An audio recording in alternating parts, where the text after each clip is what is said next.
Marker.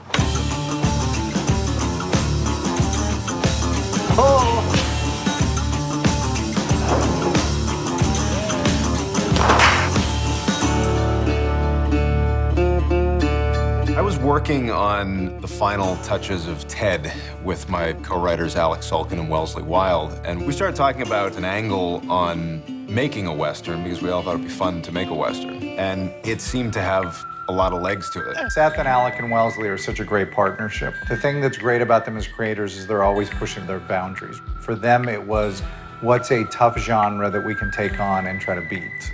We were watching old Westerns, we're all a fan of the genre, and we were commenting that this era that's so romanticized in American film is actually a time and place that would have been so unbelievably depressing and dangerous to live in, particularly if you were not an alpha male. Do you have a gun that's not so heavy? This was Seth's idea from the beginning.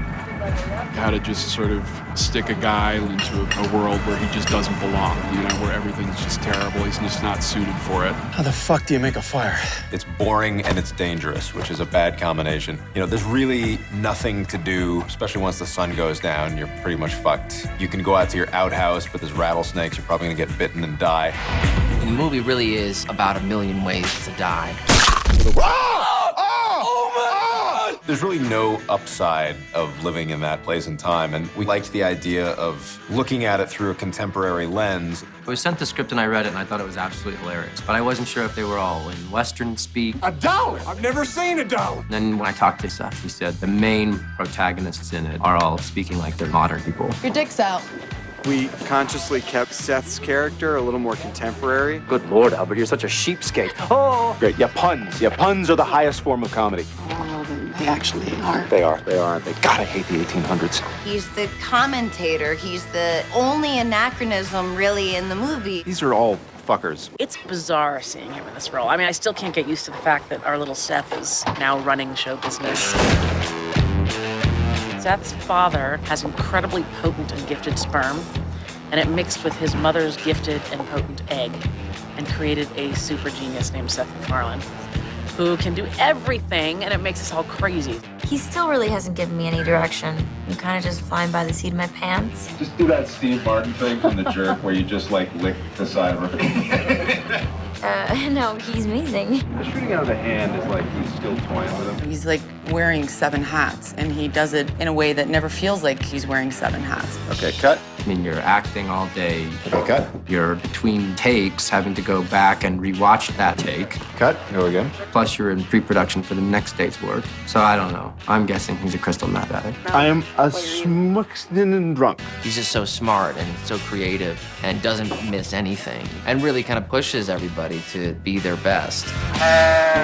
We realized that we had a window to make the movie, and we had to prepare the movie while Seth was hosting the Oscars. And then we found a great town, Bonanza Creek in New Mexico. And then we started to cast the movie.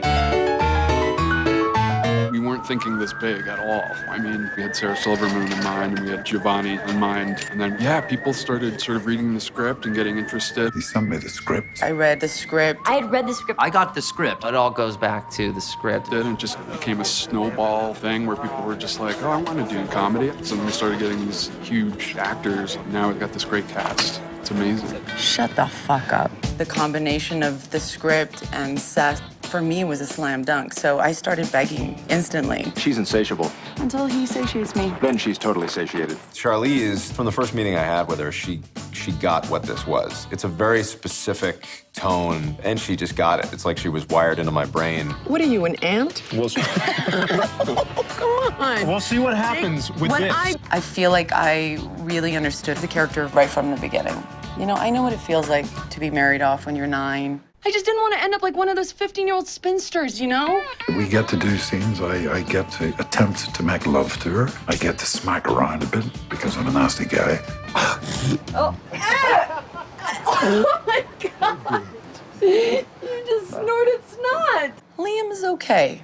You know, I think Liam needs a couple of more years, and then, you know, maybe he'll find like... Yeah, I think for all of us, there was a little bit of a starstruck moment when he came on set. Oh, man. Thank you so much, man. This is fantastic. I was like, hi, Liam. He's like, hello, Sarah. My heart like skipped a beat, and all I could think is, they're going to take you. Liam is what makes this a real Western. He was a phenomenal villain. Yeah, likes a bitch. I'm making him very, very pure Northern Irish. Come and take this here. And his real name was probably Trevor McBride, but he's changed his name to Clinch Leatherwood when he came to the Wild West. Clinch Leatherwood. That's what it does. It's hard out here in the Wild West.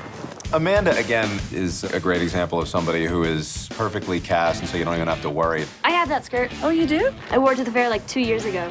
The scene on the log where she's talking to Albert, I remember thinking, this girl is really nailing it. People are living to be 35 these days, and a girl doesn't have to just go off and get married right away. She is so funny. She's out of her mind. Got the fibula. The neck bone's connected to the ear bone. She has no filter. It's clear Proc guy did this. What is this shit?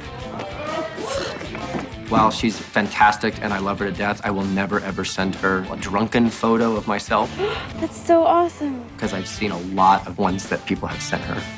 Don't keep putting your dick on me, man. That's not my dick. That's a mic pack. No, it's not. Foy was the hardest character to cast in this movie because he was the one character that had to be slightly heightened. I'll buy you some sugared butter shavings. I'm sorry. I mean, what can I say about Neil Patrick Harris? He's magic. I'm sorry, you're just really funny, that's all. He has been, for me, such a teacher on this film. It's like watching a great artist just go to work. I can't wait to have James Lipton talking to me about the process of crapping in a hat.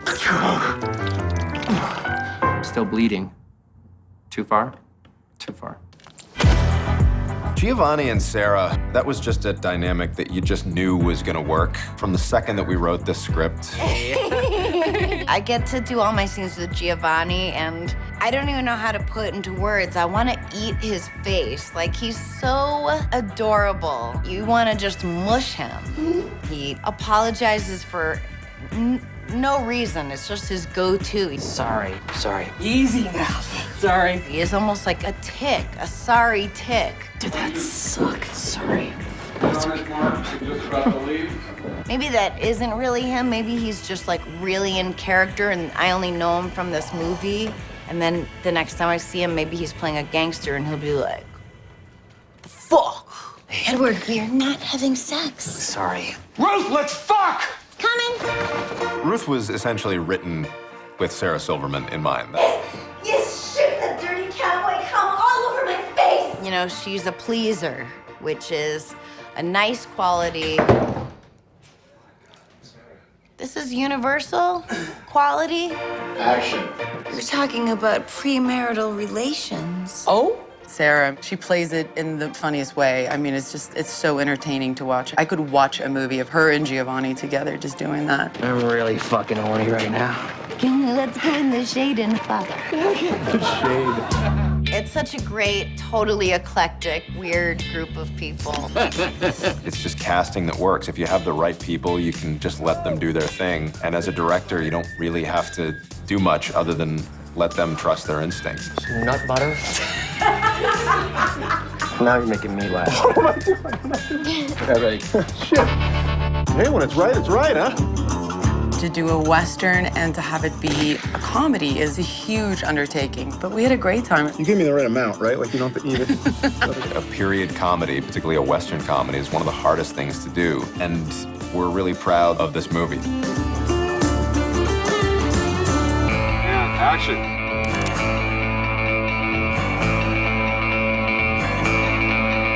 One of the things that I've always felt is important to comedy in general is that if you're doing a comedy, play everything else seriously. Like, treat it with genuine reverence. It's like they lose the power to innovate because they're staring at the stick hoop all day. Yep. We wanted the world to feel authentic and big, and prop sets, wardrobe, locations, all of it should feel rich. Take your hat off, boy. That's a $1 bill. Just because it's a comedy doesn't mean we should give ourselves a free pass to have it look terrible. You look terrible. We wanted it to look great. We wanted it to look like a classic Western story. My DP, Michael Barrett, is an extremely talented photographer. I said to him, I want you to feel like you're shooting a drama. Light it as such and angle it as such. And he really embraced that. And so I think it was very beautiful. For Seth, it's very important in these movies to make them cinema. Ow! That came out of my penis! Not just jokes, not just frame, but he wants to create an environment, and he takes a lot of pride in that. So we went to Monument Valley, obviously, which is legendary, which you see in every John Ford Western, and it was so perfect. We're in the center of Monument Valley with an entire film crew setting up a 50-foot techno to shoot our two heroes sitting on a bench overlooking one of the most spectacular views of Mittens that you can see. So we went up there for a couple days. Super hot, very challenging to shoot in, but brilliant. Every angle you look at is great. If something's front lit, back lit, it doesn't matter because it's Monument Valley. Monument Valley was incredibly beautiful, but very tricky. The heat was intense, and wearing 7 petticoats in 110 degrees is not my favorite way of spending a day. But other than that, it was great.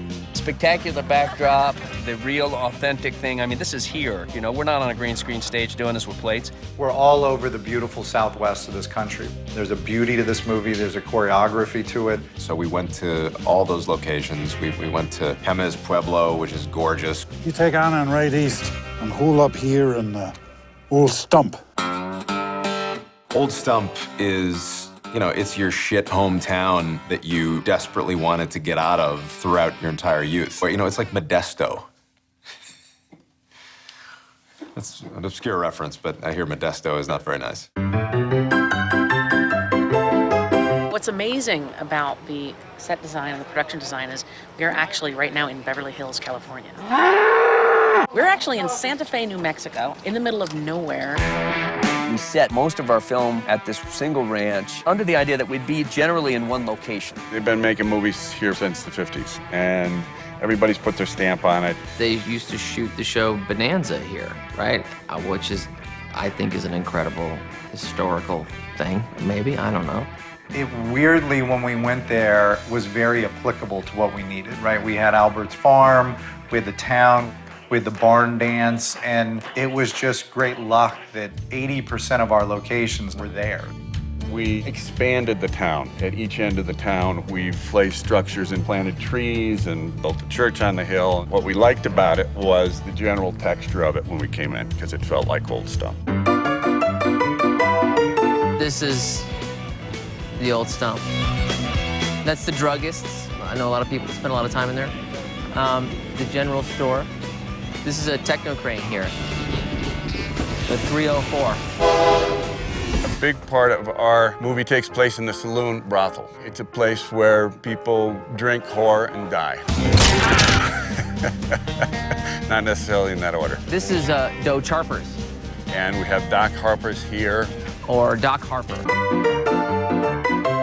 We're walking towards Edward's Shoe Repair. Yeah, the shoe business is really slow since the Civil War. Yeah, there's just a lot less legs. This is where he lives, and he has an apartment over, which is also a practical set. The town makes the great backlot because you have your interiors and your exteriors. Every town needs a mustachery, at least in our movie it does. This is where Neil's character works. He owns and runs this place where you can come in and get your mammal coiffed if it's just getting unruly. He's got all sorts of creams and things. We should go in there. A mustachery would probably be akin to a modern-day barber shop. We created hundreds of products in there, all with labels, designed every label. Creams, pomades, gels. We made at least 1,000 cans, tins, bottles. Elixirs. Seth has the ability to design down to the labels on the bottles, and it helps. Because when you bring a performer into a world, you want that world to feel authentic enough for them. Yeah, I mean, I wouldn't even begin to be able to tell you what any of this crap is. So that they're not tongue-in-cheek comedy, a joke. It's all Chinese to me. They're actually performing in that world. This is called duck cream. It's a skin astringent. It just grossed me out. I had throw up come up in the back of my throat. This is where all the action happens, I guess. There's a couple of barber chairs. You go get your mustache trimmed or waxed or whatever. Hello.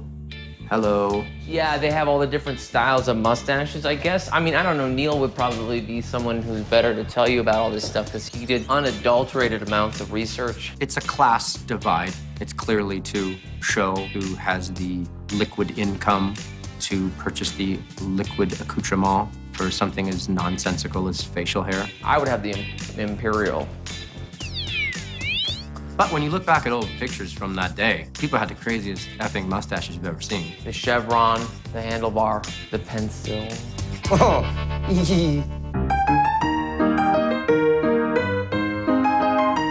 A really good friend of mine, actually, one of my best friends, costume designed this film, Cindy Evans. She's one of the best costume designers working in the industry. Cindy really kind of meshed with Seth, right? They had a really common vision of what everything was going to be, and it was to be as authentic as you could be. It was, what did they wear every day? How did they look?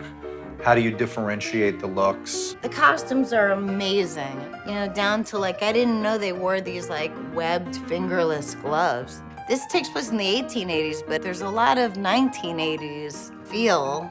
It's one of those things when you pay attention through the whole movie, it's pretty amazing and terrific the job she did on this one. Wow. I know. I had all this beautiful stuff made. Did I just fly on my shirt? And honestly, not that uncomfortable, except for the heat. You know, we were here for months and months prepping the town, and we had every bit of kind of weather you can imagine.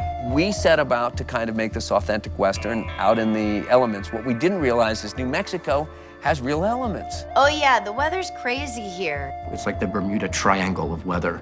For the first 4 days, it would just be gorgeous, and then 45 minutes later, pouring rain, and then clear, and then freezing.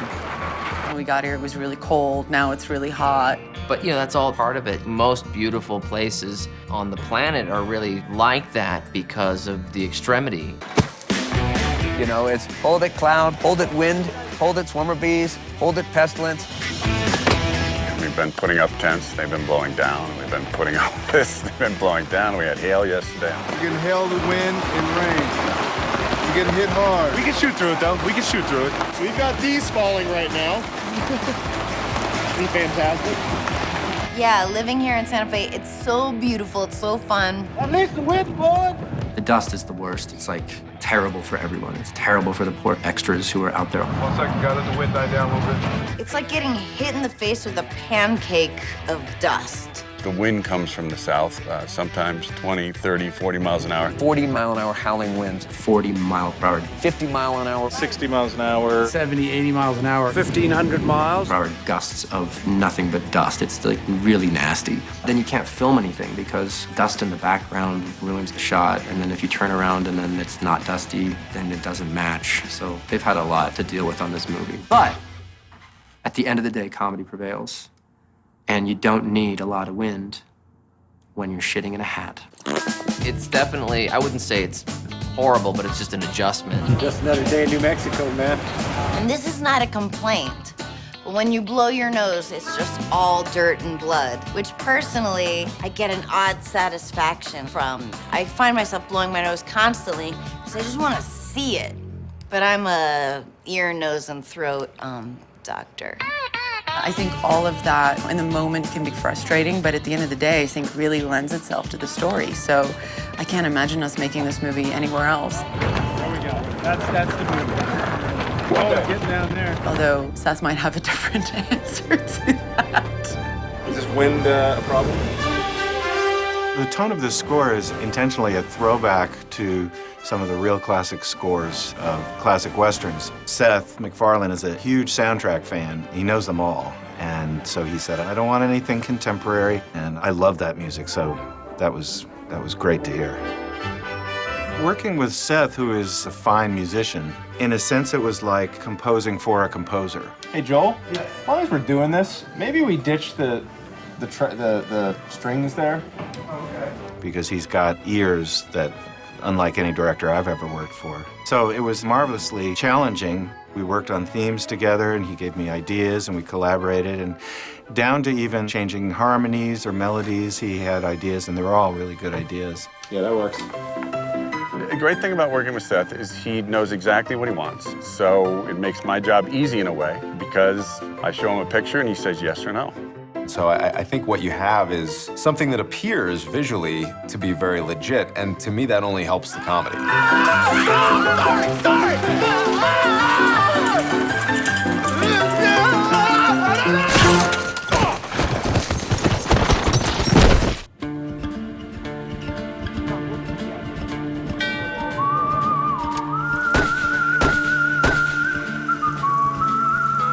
Because of the success of Ted, we had the luxury of inviting people to come do cameos in our movie and having them say yes, which if Ted had been a colossal failure, we probably wouldn't have had that luxury. It's been great because these cameos make for some memorable gags throughout the movie. We are blessed that Seth has a long list of relationships from his Family Guy work. We got Ewan McGregor, who just happened to be in town shooting a movie and came over and we're like, can we put you in the movie? You, why are you laughing? I don't know. He was laughing. All right, great. You want to do one like the cowboy? I'll do a cowboy, yeah. How's that funny? Why are you laughing? I don't know. He was laughing. Cut? That's a cut. Hey, that's a wrap. Great job.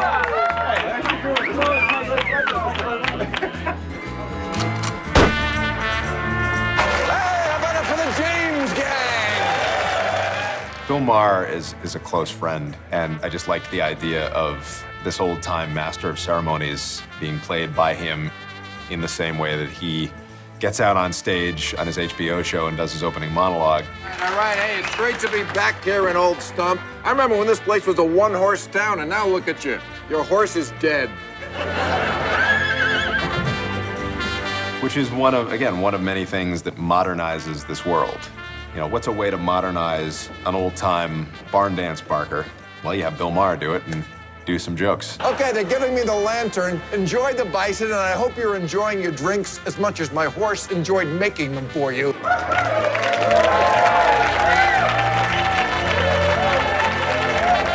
How'd you get involved in this project? Drinking with the director. Like I get involved with everything.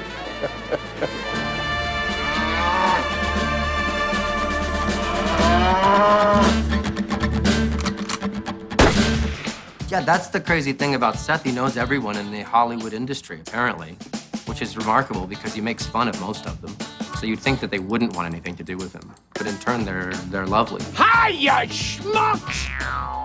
Yeah, it just kind of was a snowball effect. Well, hello to you, too! James, I found the friendly locals. These cameos make for some memorable gags throughout the movie. $1? I've never seen $1. Nobody's got $1. Let us see the dollar. Kaylee Cuoco does a bit. I would love to take you out. Wait, aren't you the guy that backed out of that gunfight? And that was like a mutual thing. Like it was one. I don't remember which one of us said it first. It didn't look very mutual. You seemed to leave. So you were there. Yeah, pretty much the whole town was there. The whole town. Wow, that's makes me a pretty popular guy. Yeah, no, it doesn't actually.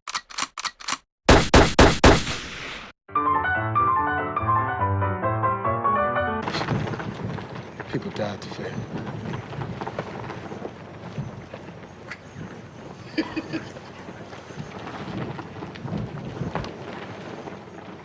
Let's try it again. Move! Bring me one of the white girls. Hey, you like steak? And cut. You know, someone like Ryan is such a great sport because he was obviously in TED for us and played this guy who doesn't speak, and then now he's kind of now going to be our lucky charm, right? We're going to put him in every movie but never give him a line.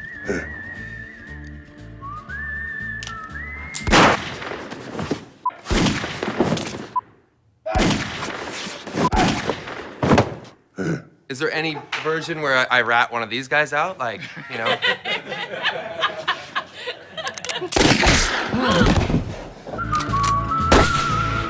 The Christopher Lloyd gag was just sort of a thought we had one day. We realized that we had been very diligent in our goal of keeping this world. We couldn't do any contemporary references. Everything had to be in the world of 1882. And we thought, well, you know, here's the one reference that you actually could get away with because it relates directly to something that you could sort of buy would be in that place and time. You know, it was an idea Seth had. He owns the DeLorean from Back to the Future. And that Back to the Future that's set in the West is one of his favorite films. He loves it. He talks about it all the time. And it just was something that he was like, we should do this. Christopher was in right away. Steven Spielberg and Robert Zemeckis were awesome. And we went to them and they were completely supportive and agreed to let us do it. So it was a huge win for everyone. It's the only gag of its type, really, in the movie. It is the one moment where we step outside the reality of what that world was. And we figured, all right, we'll give ourselves this one freebie because we love Back to the Future and we love Christopher Lloyd. What's that? Nothing. When Christopher Lloyd was on the set, everybody came out. There was this buzz of excitement because, oh my God, Doc's here, Doc Brown's here. This is yours, right? What's that? Oh, do whatever you want. You're the Sure. you're the one person who can talk. I don't want any resentments.